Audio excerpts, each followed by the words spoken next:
Hello ಗೆಳೆಯರೆ, welcome to S S pitch in Kannada channel. ಈ ಒಂದು ವಿಡಿಯೋದಲ್ಲಿ ನೆಲ್ಸನ್ ಮಂಡೇಲರವರ ಕುರಿತಾಗಿ ಸುಲಭ ಪ್ರಬಂಧ ಅಂತ ತಿಳಿತಾ ಇದ್ದೀವಿ. ಇಲ್ಲಿ ಪ್ರಬಂಧ ಬರೆಯೋ ಕಾಲಕ್ಕೆ ನೀವು ಪೀಠಿಕೆ, ವಿಷಯ ವಿವರಣೆ ಮತ್ತು ಉಪಸಂಹಾರ ಅಂತಕ್ಕಂಥದ್ದು ಇರಬೇಕಾಗುತ್ತೆ. ಇಷ್ಟಿದ್ರೆ ಪೂರ್ಣಾಂಕ ಬರುತ್ತಾ? ಇಲ್ಲ. ಈ ಒಂದು ವಿಷಯಕ್ಕೆ ತಕ್ಕಂತೆ ಅರ್ಥಪೂರ್ಣ ವಾಕ್ಯ ಇರಬೇಕು. ಸುಂದರ ಒಂದು ಅಕ್ಷರಗಳೊಂದಿಗೆ ಇದ್ದಾಗ ಮಾತ್ರ ನಿಮಗೆ ಪೂರ್ಣಾಂಕ ಪಡಿತೀರಾ. ಹಾಗಾದ್ರೆ ಈಗ ಪೀಠಿಕೆ ನೋಡಿ. ನೆಲ್ಸನ್ ಮಂಡೇಲ ಅವರು ವಿಶ್ವದ ಶ್ರೇಷ್ಠ ಮಾನವ ಹಕ್ಕುಗಳ ಹೋರಾಟಗಾರರಲ್ಲಿ ಒಬ್ಬರು.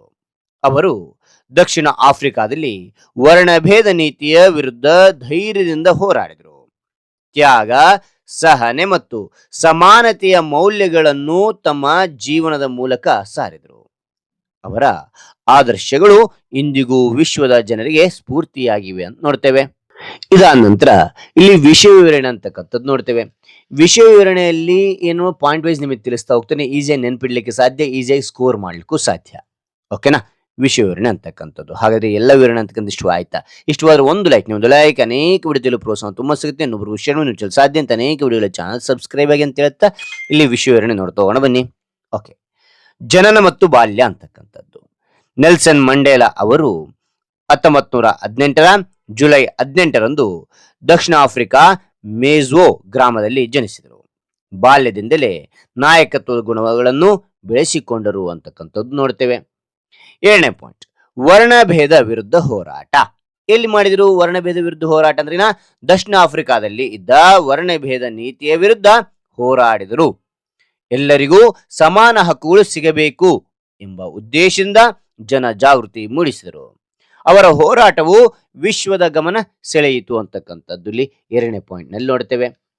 ಅದ ನಂತರ ಇಲ್ಲಿ 3ನೇ ಪಾಯಿಂಟ್ ನೋಡ್ತಾ ಹೋಗೋಣ. 3ನೇ ಪಾಯಿಂಟ್ ನಲ್ಲಿ ಸೆರೆವಾಸ ಮತ್ತು ತ್ಯಾಗ ಅಂತಕ್ಕಂಥದ್ದು. ತಮ್ಮ ಹೋರಾಟದ ಕಾರಣದಿಂದ ಸುಮಾರು 27 ವರ್ಷಗಳ ಕಾಲ ಕಾರಾಗೃಹದಲ್ಲಿದ್ರು. ನೋಡಿ, ಸುಮಾರು ಎಷ್ಟು ವರ್ಷ ಅಂದ್ರೆ 27 ವರ್ಷ ಜೈಲಿನಲ್ಲಿದ್ದಾರೆ. ಕಾರಾಗೃಹ ಅಂದ್ರಿನ ಜೈಲಿನಲ್ಲಿದ್ರು. ಓಕೆನಾ? ಕಾರಾಗೃಹದಲ್ಲಿದ್ರು.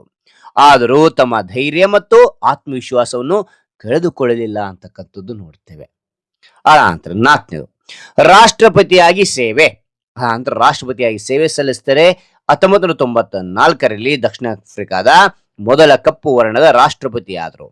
ನೋಡಿ, 1994ರಲ್ಲಿ ದಕ್ಷಿಣ ಆಫ್ರಿಕಾದ ಮೊದಲ ಕಪ್ಪು ಅಂದ್ರೆ ಕಪ್ಪು ಜನಾಂಗ ತಗೊಂಡು ಇವರೇ ಮೊದಲು ರಾಷ್ಟ್ರಪತಿ ಆದ್ರು ಅಂತ ನೋಡ್ತೇವೆ. ದೇಶದಲ್ಲಿ ಶಾಂತಿ, ಸಾಮರಸ್ಯ ಮತ್ತು ಸಮಾನತೆಯನ್ನು ಬೆಳೆಸಲು ಶ್ರಮಿಸಿದ್ರು ಇವರು ಅಂತಕ್ಕಂಥದ್ದು ನೋಡ್ತೇವೆ. ಅದಾದ ನಂತರ ಇಲ್ಲಿ 5ನೇದಿದೆ. ಏನಿದೆ ಅಂತ ನೋಡಿದ್ರಲ್ಲಿ ಗೌರವ ಮತ್ತು ಸಾಧನೆ. ಓಕೆನಾ?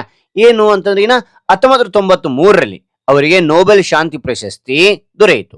ಯಾವಾಗ? 1993ರಲ್ಲಿ. ಅವರ ಸೇವೆಯನ್ನು ವಿಶ್ವದಾದ್ಯಂತ ಗೌರವದಿಂದ ಸ್ಮರಿಸಲಾಗುತ್ತದೆ. 6ನೇ ಪಾಯಿಂಟ್, ಆದರ್ಶ ವ್ಯಕ್ತಿತ್ವ ಅಂತಕ್ಕಂಥದ್ದು. ನೆಲ್ಸನ್ ಮಂಡೇಲ ಅವರ ಜೀವನವು ಧೈರ್ಯ, ತ್ಯಾಗ, ಕ್ಷಮೆ ಮತ್ತು ಮಾನವೀಯತೆಯ ಸಂಕೇತವಾಗಿದೆ. ಅವರು ವಿಶ್ವದ ಯುವ ಜನತೆಗೆ ಆದರ್ಶ ನಾಯಕರಾಗಿದ್ದಾರೆ ಅಂತಕ್ಕಂಥದ್ದು ನೋಡ್ಬೋದು ಮಕ್ಕಳೇ. ಓಕೆ, ಅದಾದ ನಂತರ ಉಪಸಂಹಾರ, ನಿಮ್ಮದಾಗಿರ್ತಕ್ಕಂಥ ಅಭಿಪ್ರಾಯ ನಾವು ತಿಳಿಸ್ಬೇಕಾಗುತ್ತೆ. ನೆಲ್ಸನ್ ಮಂಡೇಲ ಅವರ ಜೀವನವು ಧೈರ್ಯ, ತ್ಯಾಗ ಮತ್ತು ಮಾನವೀಯತೆಯ ಆದರ್ಶವಾಗಿದೆ. ಅವರ ಜೀವನ ಸಂದೇಶವನ್ನು ಅನುಸರಿಸಿ ಸಮಾನತೆ, ಶಾಂತಿ ಮತ್ತು ಸಹೋದರತ್ವವನ್ನು ಬೆಳೆಸುವುದು ನಮ್ಮೆಲ್ಲರ ಕರ್ತವ್ಯವಾಗಿದೆ ಅಂತಕ್ಕಂಥದ್ದು ನೋಡ್ತೇವೆ. ಓಕೆನಾ? ರೈಟ್. ನಿಮಗೆ ಹೆಚ್ಚಿನ ಮಾಹಿತಿ ಗೊತ್ತಿದ್ದ ಉಪಸಂಹಾರವನ್ನು ಇನ್ನೊಂದು ಸ್ವಲ್ಪ 2 ಲೈನ್ಗಳು ಅಥವಾ 3 ಲೈನ್ಗಳು ಜಾಸ್ತಿ ಮಾಡ್ತಾ ಹೋಗಿ. Depends upon your time. ಹಾಗಾದ್ರೆ ಈ ಎಲ್ಲ ಮಾಹಿತಿ ಅಂತಕ್ಕಂಥ ನಿಮಗೆ ಇಷ್ಟವಾಗಿದ್ದರೆ ಒಂದು ಲೈಕ್, ಅನೇಕ ವಿಡಿಯೋ ಪ್ರೋತ್ಸಾಹ ತುಂಬ ಸಿಗುತ್ತೆ. ಇನ್ನೊಬ್ರಿಗೂ ಶೇರ್ ಮಾಡಿ ಸಾಧ್ಯ. ಇಂಥ ಅನೇಕ ವಿಡಿಯೋಗಳ ಚಾನಲ್ ಸಬ್ಸ್ಕ್ರೈಬ್ ಆಗಿ. ಮತ್ತೊಂದು ಹೊಸ ವಿಷಯದೊಂದಿಗೆ ಮತ್ತೊಂದು ಹೊಸ ವಿಡಿಯೋದಿಂದ ಭೇಟಿ ಆಗ್ತೇನೆ. Thank you for watching. Bye ಮಕ್ಕಳೇ.